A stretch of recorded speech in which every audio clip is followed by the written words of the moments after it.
नमस्ते, मैं डॉक्टर अनीशा गुप्ता हूँ। मैं एक आई स्पेशलिस्ट हूँ।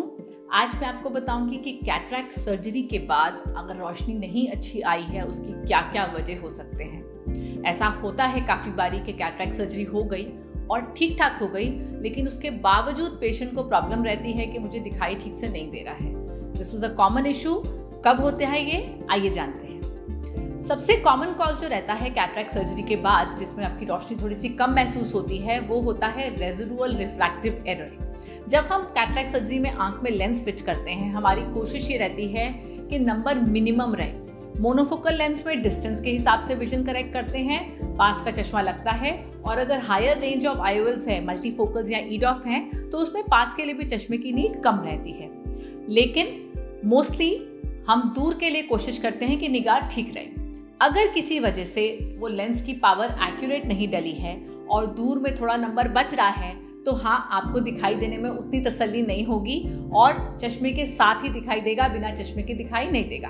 अब इसका इलाज जैसे मैंने बताया सिंपल सा है, चश्मा लगाना पड़ेगा लेकिन रोशनी आ जाएगी। सेकेंड इंपॉर्टेंट कारण जो होता है जिसमें पेशेंट को बाद में रोशनी नहीं इतनी अच्छी आ रही सर्जरी के बाद, वो है सूजन।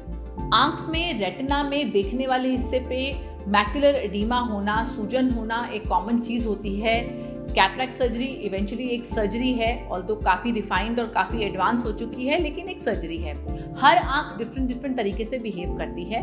कुछ आंखों में सर्जरी के बाद स्वेलिंग आ जाती है रेटिना में, जो 2.5 से 3 महीने लेती है पूरा का पूरा जाने में। अगर ये स्वेलिंग आ रही है तो कई बार हमें खाने के स्टेरॉइड या आंख में स्टेरॉइड का इंजेक्शन देना पड़ता है, जिससे कि ये स्वेलिंग चली जाती है और रोशनी वापस से ठीक ठाक आ जाती है। ये स्वेलिंग देखा गया है डायबिटिक पेशेंट्स में ज़्यादा होती है, but at the same time जिनको कोई भी हिस्ट्री ऑफ स्वेलिंग रही होती है आंखों में, यूवियाइटिस की हिस्ट्री रही होती है, उनमें भी मैक्युलर एडीमा ज़्यादा होता है। Third common cause is a PC plaque.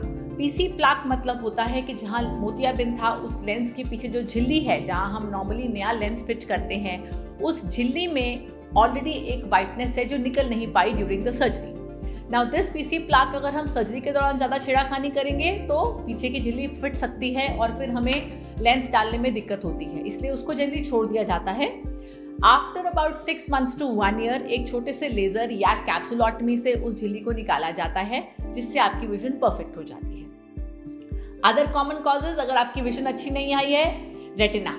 अगर आपकी रेटिना नॉर्मल नहीं है due to any cause, optic nerve आपकी डैमेज्ड है काला मोतिया की वजह से, या कोई पुराना डैमेज है ऑप्टिक न्यूरोपैथी का, या फिर आपके देखने वाले हिस्से में कोई खराबी है जैसे कि ARMD, डायबिटिक चेंजेस, ERM, या जनरली पर्दा थोड़ा सा पतला है, ये कॉमन कॉजेज होते हैं जिसकी वजह से आपकी रोशनी उतनी अच्छी नहीं आई कैटरैक्ट सर्जरी के बाद। बिकॉज इवेंचुअली कैटरैक्ट सर्जरी सिर्फ आपका लेंस जो है उसको रिप्लेस कर रही है। रोशनी जहाँ बननी है, जो कैमरे की फिल्म है, उसका एक्यूरेट होना बहुत ज़रूरी है, उसका सही होना बहुत ज़रूरी है। Last but not the least, आँख की आगे वाली पुतली जो होती है, कॉर्निया, जो ट्रांसपेरेंट होती है, उसमें भी कई बार परसिस्टेंट सूजन रहती है। ऐसा जनरली तब होता है या तो मोतियाबिंद बहुत ज़्यादा पका हुआ हो, या थोड़ी सी कॉम्प्लिकेटेड सर्जरी रही हो, सर्जरी उतनी स्मूथ ना रही हो, तो पुतली भी ऊपर सूजन कुछ समय तक रह सकती है, बट ये सूजन भी जनरली दवाइयों के साथ सेटल हो जाती है और आपकी रोशनी थोड़ी डिलेड इंप्रूवमेंट होती है, लेकिन इंप्रूवमेंट आ जाती है। So there are lot of causes after cataract surgery. अगर आपकी रोशनी ठीक नहीं हुई है, पूरी की पूरी नहीं आई है, some of them are treatable, some of them are not treatable, तो वो कॉज पर निर्भर करता है कि आपकी परेशानी का इलाज क्या है। शुगर की परेशानी है, सूजन है, तो उसका इलाज उस हिसाब से चलेगा। ऑपरेशन वाली सूजन है तो अलग इलाज चलेगा, और ऐसी प्रॉब्लम्स भी होती हैं जिनको हम बाद में ठीक नहीं कर सकते हैं। So all this needs to be worked out and accordingly treated.